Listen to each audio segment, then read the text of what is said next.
कल question number 11 कर लिया था, क्वेश्चन नंबर 10 हमारा छूटा था। क्वेश्चन नंबर 10 सभी लोग अपने अपनी किताब में देखें। हमें दिया गया है CD और GH क्रमशः कोण ACB और कोण AEGF के ऐसे समद्विभाजक है। हमें चित्र नहीं दिया गया है, हमें चित्र इसमें बनाना है, तो बना लेंगे।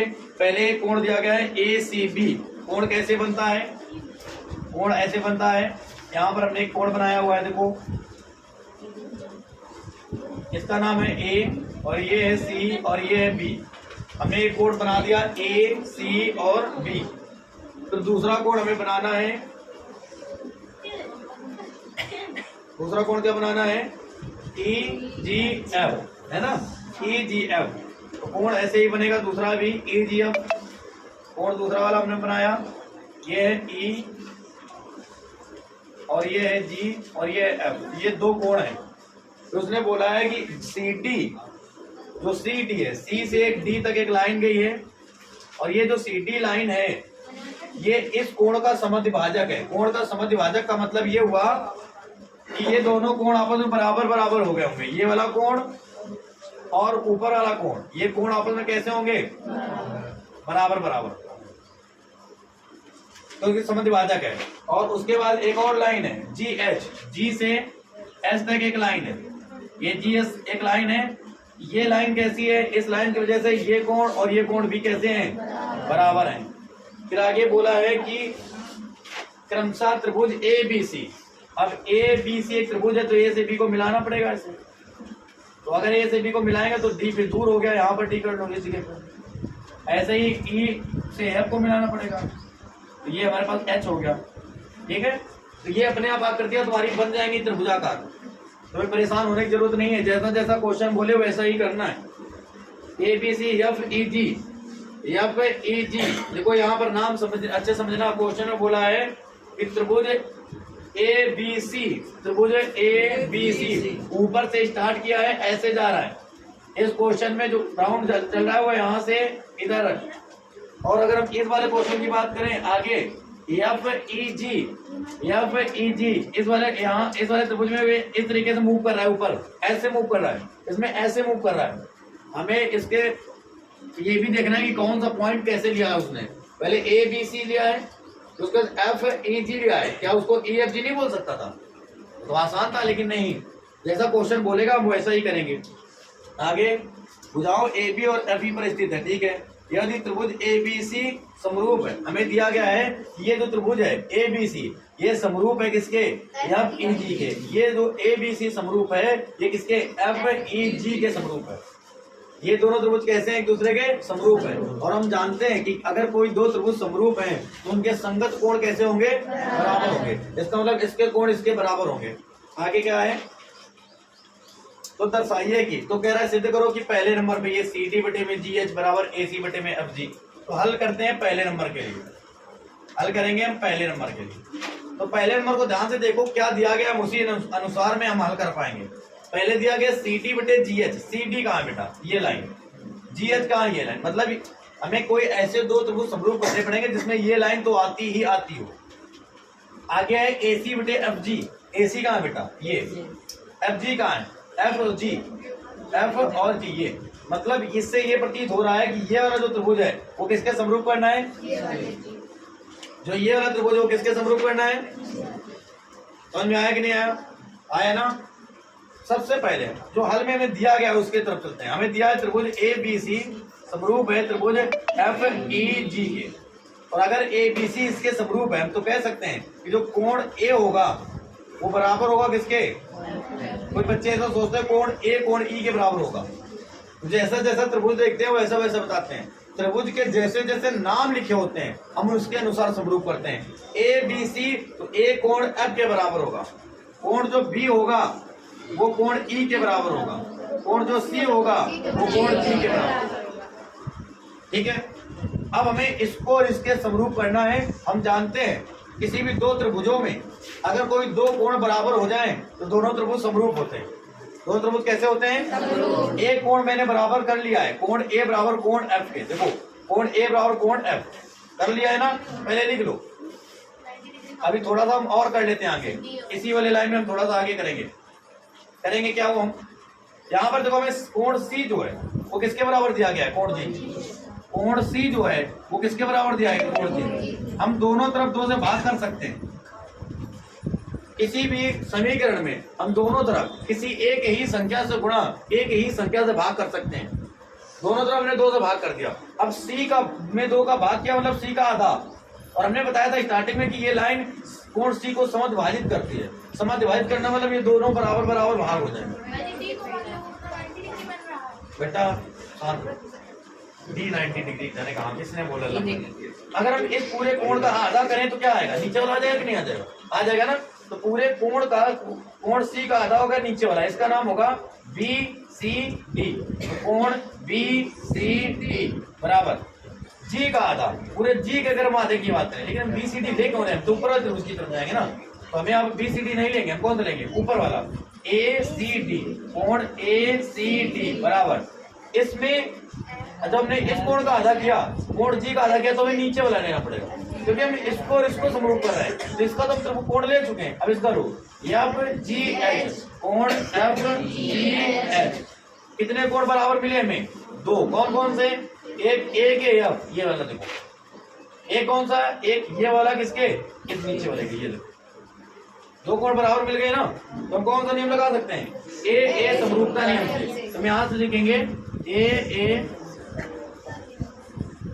समरूपता नियम से कौन से त्रिभुज हमने लिए थे स्टार्टिंग में, कौन सा त्रिभुज स्टार्टिंग में, त्रिभुज ए बी सी, त्रिभुज ए बी सी समरूप त्रिभुज एफ ई जी। और दोनों त्रिभुज अगर समरूप हो गए तो उनके संगत भुजाओं का अनुपात कैसा होगा, बराबर होगा। संगत भुजाओं का अनुपात कैसा होगा, बराबर होगा। अब संगत भुजाएं कौन कौन सी हैं, देखो बेटा ए बी सी की संगत भुजा सी डी, कौन सी बेटा, सी डी। और बटे में इसकी भुजा जी एच, बराबर में इसकी भुजा ए सी, बटे में इसकी भुजा जी एफ। ये हमारा पहला वाला पार्ट प्रूव हो गया। Second number part. अब सेकेंड नंबर पार्ट की तरफ देखो बेटा, सेकेंड नंबर पार्ट में क्या बोला तुमसे, त्रिभुज डीसीबी। डीसीबी कहाँ बेटा, डीसीबी ये नीचे वाला समरूप करना किसके, एच जी के ऊपर वाले। अब नीचे वाले को ऊपर वाले का समरूप करना है। फिर से हम क्या लिखेंगे, ऐसे लिखेंगे त्रिभुज डीसीबी तथा त्रिभुज एच जी ई में, दोनों त्रिभुज में हमें 2 कोण बराबर करने हैं। ध्यान से देखो, डीसीबी में नीचे वाले में कौन सा कोण, कोण बी किसके बराबर है, ई के। ई कहाँ है, इसका नीचे वाला, इसके ऊपर वाले को समरूप करना है। तो इसका ये कोण बी किसके बराबर है, ई के बराबर। हम लिख सकते हैं कि कोण बी जो है किसके बराबर है।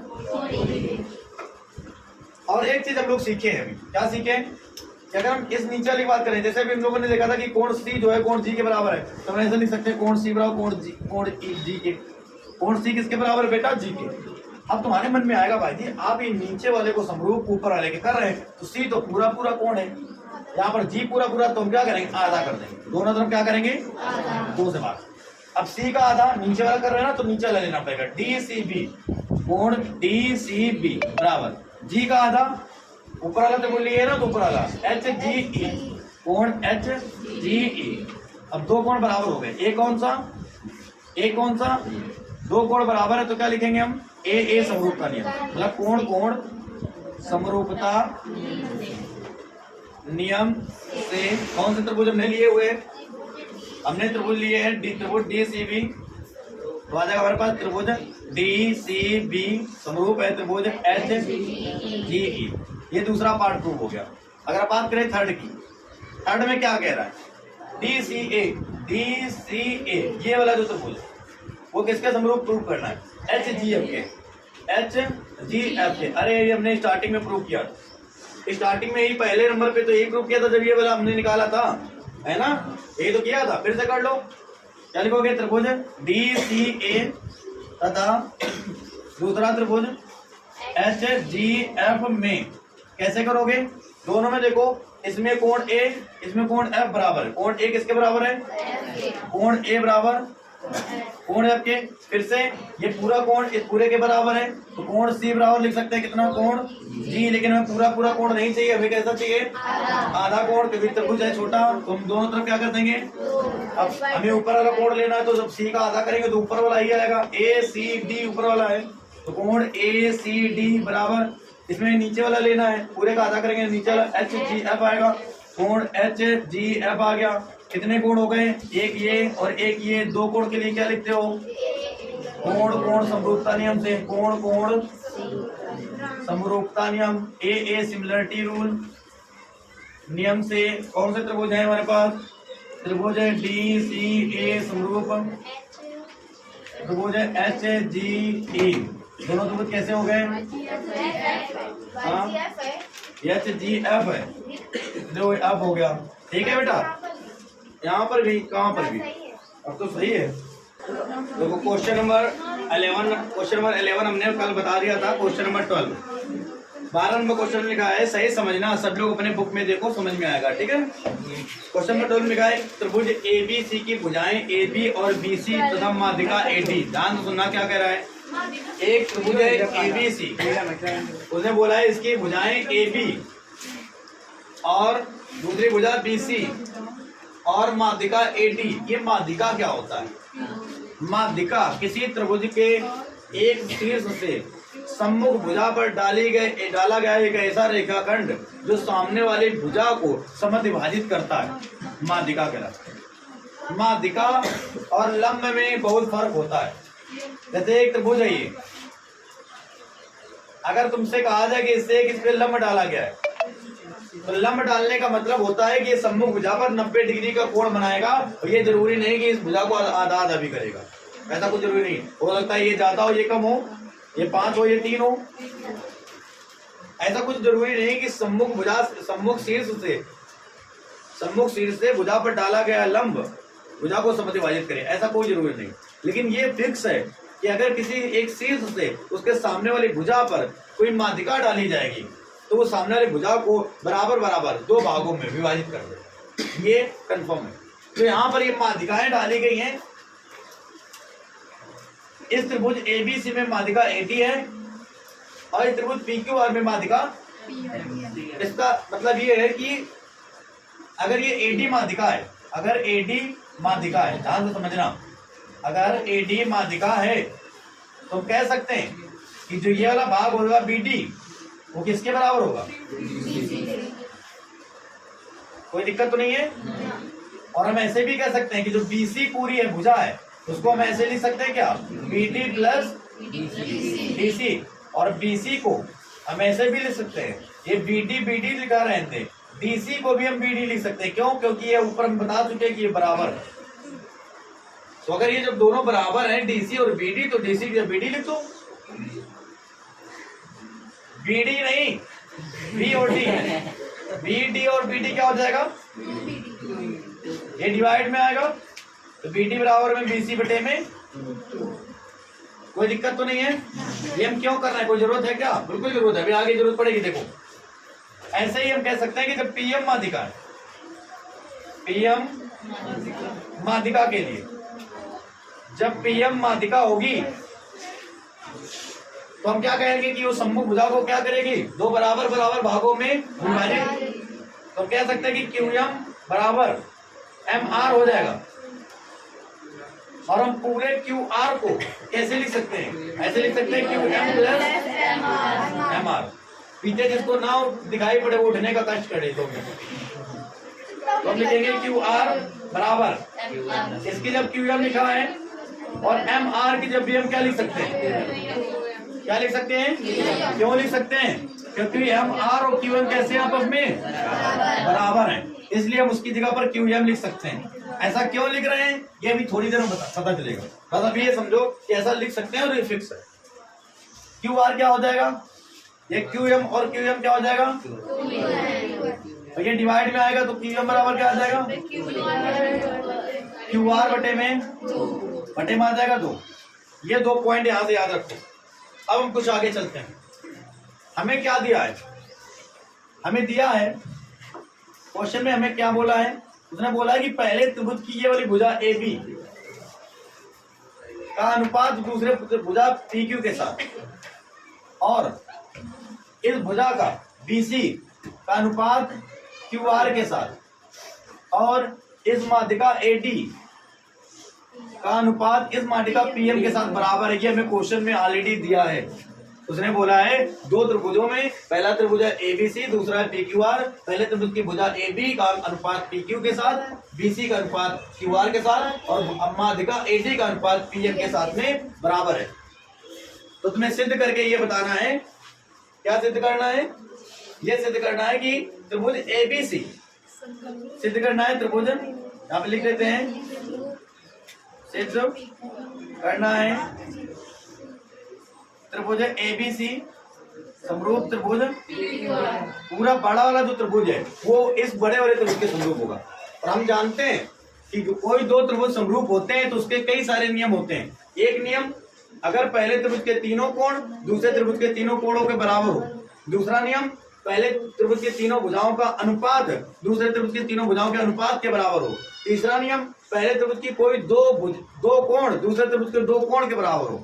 चौथा नियम, पहले त्रिभुज का कोई एक कोण और दूसरे त्रिभुज का कोई एक कोण बराबर हो और उस कोण को बनाने वाली दो भुजाओं का अनुपात बराबर हो, तो वही नियम इसमें लगेगा।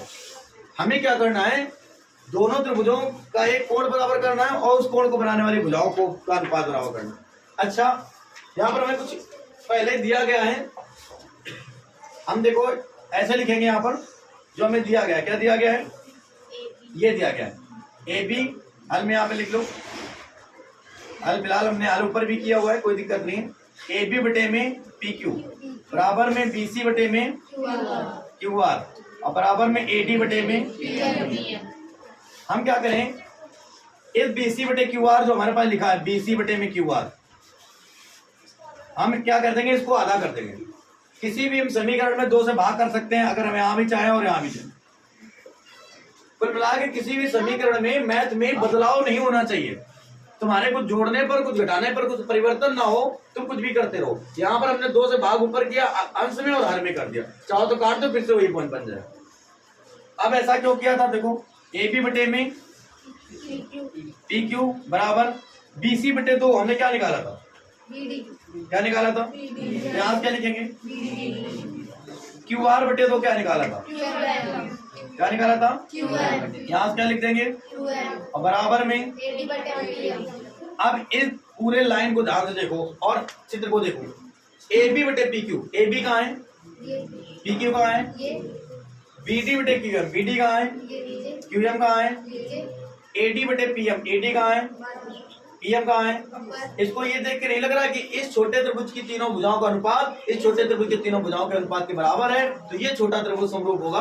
तो लिख सकते हैं, अतः त्रिभुज ABD समरूप है त्रिभुज PQM। अरे ये क्या कर दिया हमने? ये हमें तो बड़ा त्रिभुज बड़े के समरूप करना था, हमने तो छोटा छोटे के कर दिया। कोई दिक्कत नहीं, यही तो करना ही है। हम कुल मिला ये चाहते थे कि कोई एक कोण बराबर आ जाए इसके, तो यहाँ से हमें मिल गया। जब दोनों त्रिभुज समरूप होंगे तो इसके कोण भी कैसे होंगे? हम कह सकते हैं कि कोण B जो होगा वो किसके बराबर होगा? कोण Q के।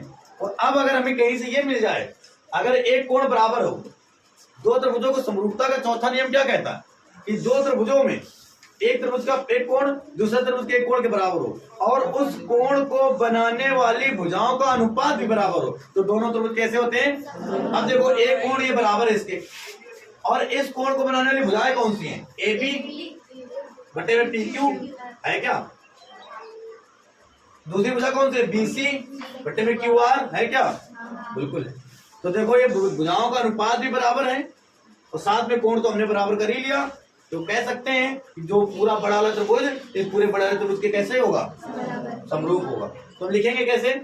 तथा यहाँ लिखेंगे, एक कोण तो मैंने बराबर कर ही लिया, तथा लिख देंगे कि जो AB है उसके बटे में PQ है और बराबर जो BC है उसके बटे में QR है और साथ में ये कोण तो हमने बराबर कर ही लिया था, कोण B बराबर कोण Q। तब कौन सा त्रिभुज? त्रिभुज ABC समरूप होगा त्रिभुज PQR के। किसी के मन में अगर ये आ रहा हो, भाई जी आपने यहाँ पर दो ही भुजाओं का अनुपात क्यों लिया, तीसरी क्यों छोड़ दी? क्योंकि तीनों आपस में बराबर हैं तो हमने कोई दो ले ली। ऐसा कर सकते हैं, तीन भुजाएं तीन चीजें बराबर हैं, इसके 5 बराबर 5 बराबर 5, इन दो को बराबर कर लिया, बाकी में जो जरूरत है वो मैंने लिख लिया। एक कोण भी बराबर हो गया, उस कोण को बनाने वाले भुजाओं का अनुपात भी बराबर हो गया, इसलिए बड़ा वाला त्रिभुज इस पूरे बड़े वाले त्रिभुज के कैसे होगा, समरूप होगा। ठीक है, नोट करो। देखो बेटा क्वेश्चन नंबर 13 पीछे, क्वेश्चन नंबर 13 13 नंबर अपने किताब में सभी लोग देखें। लिखा है त्रिभुज ABC की भुजा BC पर एक बिंदु D इस प्रकार स्थित है। एक त्रिभुज ABC है, कौन सा त्रिभुज है, ABC है। एक है त्रिभुज A और B और C, इसके भुजा BC पर, इसके भुजा BC पर एक बिंदु D इस प्रकार स्थित है। कहीं पर D एक बिंदु है स्थित है, तो हमने एक बिंदु D बना लिया है, ऐसे बना दिया। और किस प्रकार स्थित है कि कोण ADC, क्या दिया है वो लिख लेते हैं। दिया है कोण ADC बराबर कोण BAC, कोण BAC। ADC कहाँ है बेटा, ADC ये जो कोण है वो किसके बराबर है, BAC, पूरे बड़े वाले कोण के बराबर है। वो बोला है कि ऐसे कौन सा कोण बराबर है, ADC, इतना ये कोण किसके बराबर है, BAC, पूरे बड़े वाले कोण के बराबर है। तो क्या सिद्ध करना है, सिद्ध करना है CA स्क्वायर बराबर CB डॉट CD। चलो देखते हैं, ऐसे क्वेश्चन थोड़े से इम्पोर्टेंट होते तो हैं ही, साथ में लगाने में थोड़े से आसान होते हैं, बस तुम्हें कुछ ट्रिक आनी चाहिए। एक तो ये कि जिसका स्क्वायर है ये देखो भुजा कहाँ पर है, CA स्क्वायर, ये CA कहाँ है, ये तो जैसे ही जिधर इस साइड में भुजा मिल जाए तुरंत समझ जाओ कि इस छोटे वाले त्रिभुज का पूरे बड़े वाले त्रिभुज को क्या करना है, समरूप करना है। जब हम इस छोटे वाले त्रिभुज को पूरे बड़े वाले त्रिभुज को समरूप करेंगे तो इस भुजा को 2 बार लिखेंगे, और ये जब 2 बार लिखी जाएगी तो उसका स्क्वायर अपने आप हो जाएगा। तो पहले छोटा वाला त्रिभुज ले लेंगे, लिख लेंगे। छोटा वाले त्रिभुज का नाम है त्रिभुज ADC, त्रिभुज ADC तथा बड़ा वाला त्रिभुज ABC में, ABC में मैंने दोनों त्रिभुज ले लिए। तो ये छोटा वाले त्रिभुज में कौन सा कोण बराबर है, कोण ADC, इसके बराबर है कोण BAC। ये हमें दिया है कि नहीं दिया है, तो ये कोण तो बराबर कर लिया हमने, छोटे वाले त्रिभुज का ये कोण पूरे बड़े वाले त्रिभुज का ऊपर वाला कोण बराबर कर लिया। और कम से कम कितने कोण बराबर होने चाहिए समरूपता के लिए, तो एक कोण तो बराबर हो गया, दूसरा कोण कॉमन है। देखो ध्यान से, जो कोण C है ये छोटे वाले का भी है और बड़े वाले का भी है कि नहीं है, तो क्या लिखेंगे, कोण C बराबर कोण C। क्यों, क्योंकि ये उभयनिष्ठ है, कॉमन है दोनों में, और ये जब उभयनिष्ठ कॉमन है तो कौन सा रूल लगेगा, ए समरूपता नियम से, कोण समरूपता नियम, एंगल सिमिलरिटी रूल। क्या लिखेंगे, ए समरूपता नियम से कौन सा त्रिभुज है, त्रिभुज ADC समरूप त्रिभुज ABC।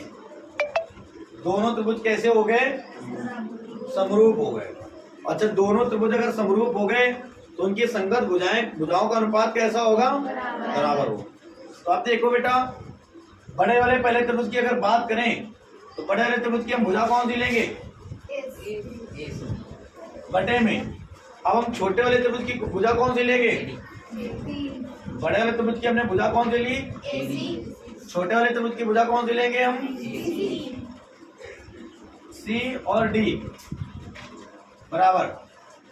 अब बड़े वाले त्रिभुज की भुजा कौन सी लेंगे, C और B, BC भी कह सकते हो, लेकिन यहाँ पर प्रूफ करने में CB लिखा है, इसलिए पहले हमने बड़े वाले त्रिभुज की भुजा कौन सी ली, बटे में छोटे वाले त्रिभुज की भुजा बराबर, बड़े वाले त्रिभुज की भुजा बटे में छोटे वाले त्रिभुज की भुजा AC को 2 बार लेना है, एक बार बड़े वाले त्रिभुज के लिए, एक बार छोटे वाले त्रिभुज के लिए। क्यों, क्योंकि उसी का जो स्क्वायर लाना है। अच्छा, AC नहीं उसने लिखा है, उसने CA लिखा है, तो हम भी क्या लिख लें, क्रॉस मल्टीप्लाई, तो क्या आ जाएगा, बराबर CB डॉट CD। क्या प्रूफ करना था, जो आपने कर दिया। कर लोगे? कभी भी इस तरीके क्वेश्चन आए समरूपता नियम से, एक भुजा का स्क्वायर बराबर दो भुजाओं का गुणनफल के बराबर हो, तो हम उनको समरूपता के नियम से कर लेंगे। ठीक है, तो आज के लिए इतना ही, कल मिलेंगे हम इसके अगले वाले क्वेश्चन से। और क्वेश्चन हमारे फिनिश हो गए कितने? 13 क्वेश्चन लग गए हैं। अभी इस एक्सरसाइज में 3 क्वेश्चन और बचे हैं। फिलहाल कल तो हमारे फेस्टिवल टेस्ट है, इसलिए कल तो क्लास हमारी हो सकती